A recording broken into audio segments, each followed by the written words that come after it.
Good morning. We've got Tyler, aka the Crackpot Farmer, who is in downtown Ottawa, correct?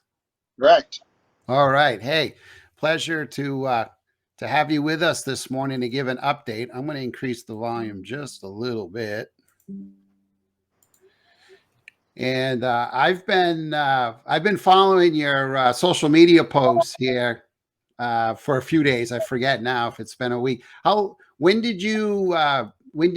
have you been in Ottawa covering this? We got here last Saturday is when we rolled in. So we've been here over a week and a half now.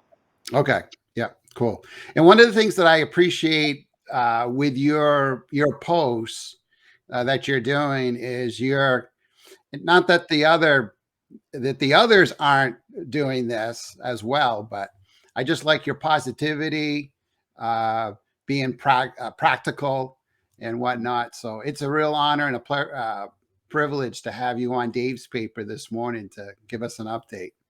Thank you. So with that said, can you give us just kind of an update with what took place there at Ground Zero last night and what's going on today? Um, well, it's a weekday, which means there's really not a lot happening. It's been really quiet. I had one report that there was a truck broken into last night, but I haven't been able to verify that. Um, Really, nothing has changed. It's all pretty consistent through the week. Nothing, no many people come in. One or two might leave every night because they got to go home and whatnot. The police presence is the same that it's been through the week since we got here. Um, we do have an interesting new strategy seems to be emerging from the convoy leaders, and we would like to say that we're not associated with the leaders. We're just volunteers acting on our own. We're not directed by them or anything like that. Okay. But interesting strategy seems to have come out from them. They released a tweet last night, a TikTok, sorry, um, theorizing that we may be packing up and heading to Toronto today. But that does not appear to be happening. Nobody is moving. Nobody has moved. No signs of being packed up or anything. So I think we might be starting to play the same game that other people have been playing with us in trying to, keep us on our feet and guessing what's really going to be happening. Well, it doesn't hurt to play reverse psychology with the Ottawa police and the in Parliament as well. Yep. So um, the other thing that's been kind of cool to watch since Sunday is this whole another tactic, the jerry cans. Can you shed some perspective, insight on that? Sure. So I'll give some overview if you want it. A few days ago, the police came and did a raid on one of our bases we've been using, which is a local baseball field.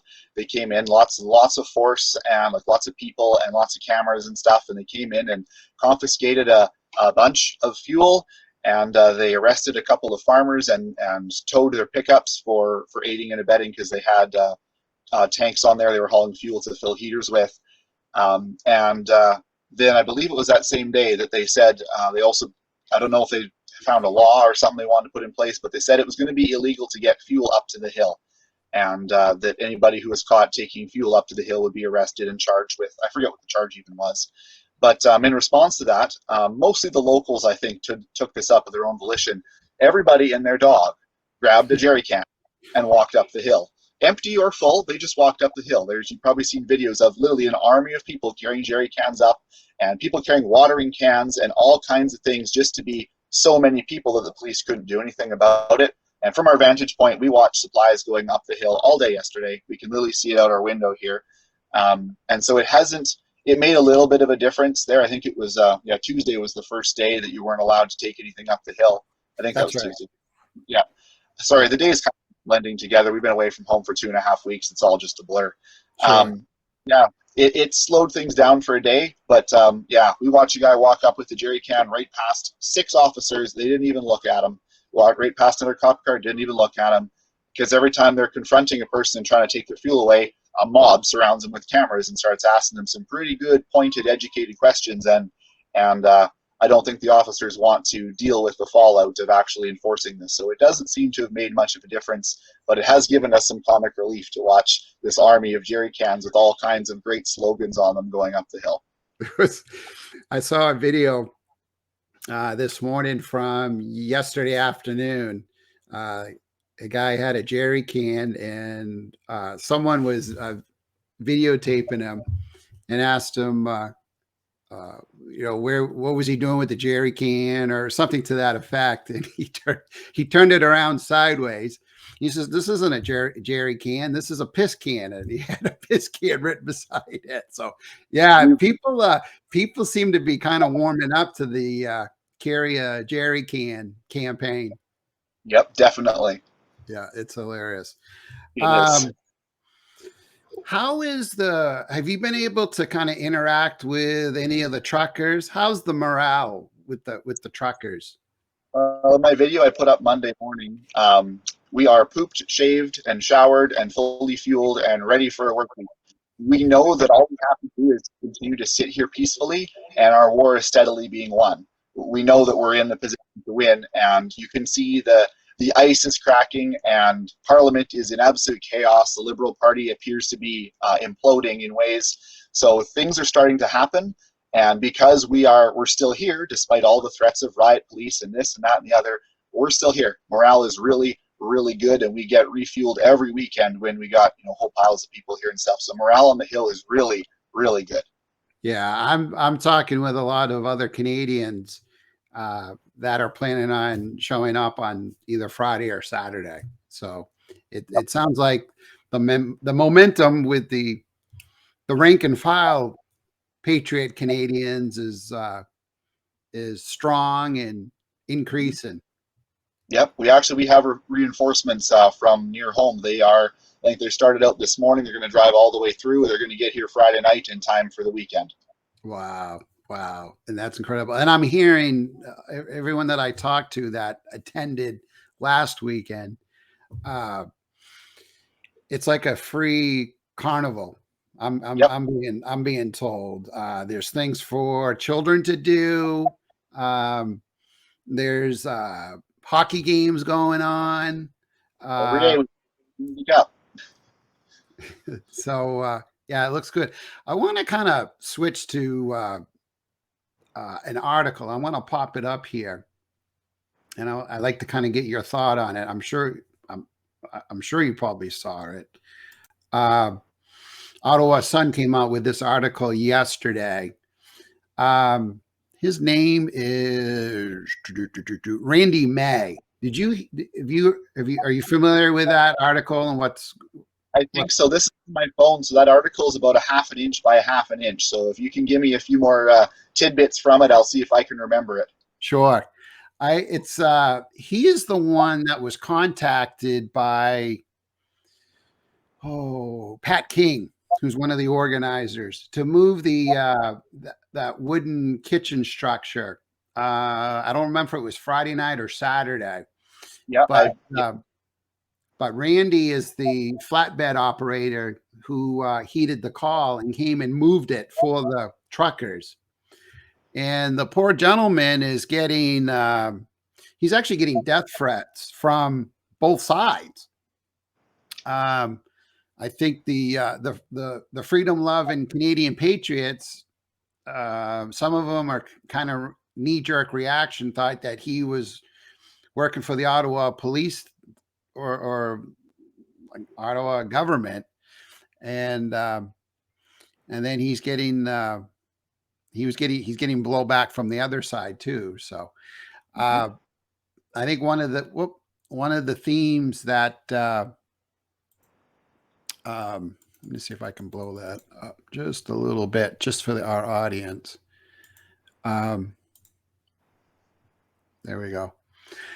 It seems like one of the themes that I hear that I'm hearing from you with your posts is to kind of keep your cool, and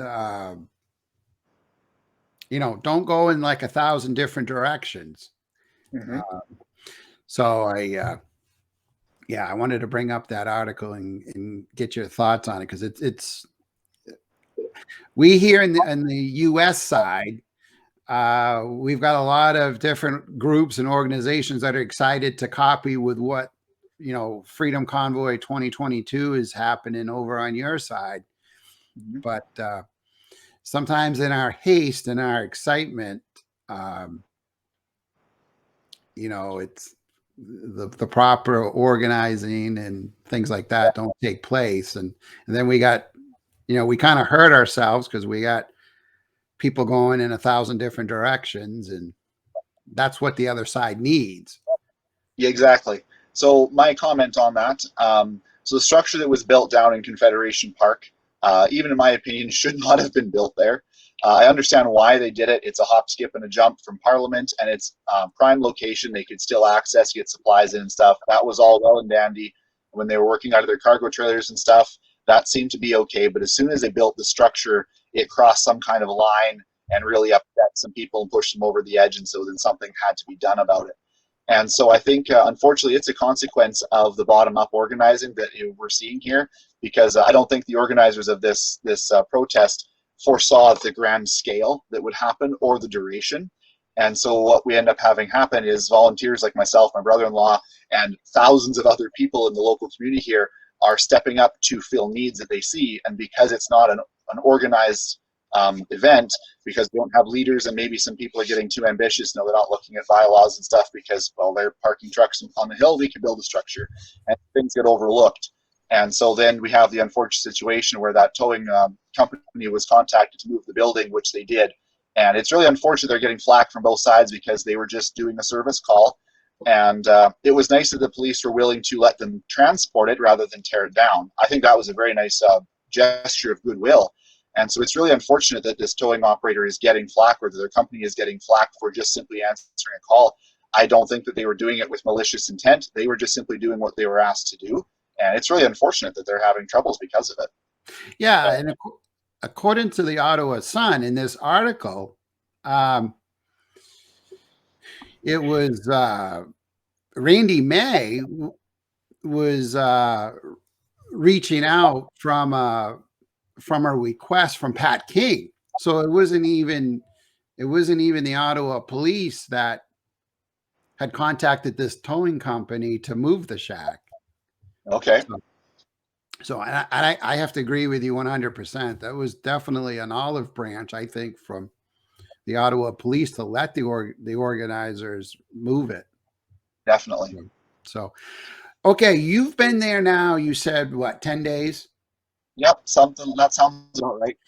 Okay. What prompted you to get up and go to Ottawa and cover this? So I'm going to try and remain as non-political as I can, as I usually do in most of my videos.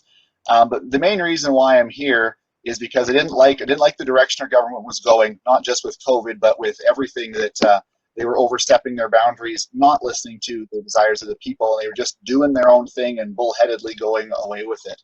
And so I didn't like that, and I've been, for the past 2 years especially, I've been trying to figure out, well, what can I, as a normal citizen, do that is civil and just, that will actually get the attention and cause a good change.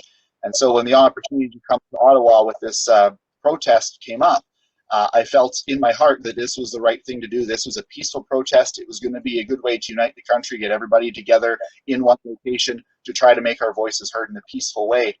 And when I was debating coming, I thought to myself, well, what if this continues down the rabbit hole, our country doesn't listen, and things get really, really bad, which they have a very serious potential to do if we don't stop it. And so I thought to myself, what if my daughter, who's currently almost 2, what if she says to me in 10 years, Daddy, what did you do back when you knew something was wrong? What did you do? And I did not want to have to look her in the eye and say, honey, I stayed home and I did nothing. I didn't sacrifice and I didn't do anything for the good of my country. And so when I talked to my wife and asked her how she felt about me going to Ottawa, she didn't have to think about it. She just said, who's going with you and what truck are you taking? Because she felt that was the right thing to do. And so many of the people that we talk to, the words they use are, we followed our hearts here, because people cared for their country and they wanted to peacefully tell our government that they were not happy with what's going on, and they wanted to get our country back so that we can be what Canada should be. Okay, cool. Well, you're with friends here. We're center right politically here, and so you don't need to hold back Yep. with us. But There is you to watch what you say, and I don't need to be specific about things and generalize. It gets my point across. That's right. That's right. Well, Tyler, we really appreciate your time. Thank you for joining us. And would you be willing to connect with us and give us an update here in another day or two? Yes, I definitely would. I have a couple of requests for you. There's a couple articles I'm sure you've read, A Brave New World Without Rights, and watching the grand jury, the court of public opinion. I'm sure you've heard of both those. You're probably very familiar with those. Yeah, those very well sum up kind of why we're here. One last question. What can we American freedom loving patriots do to help and support what's going on there with you guys?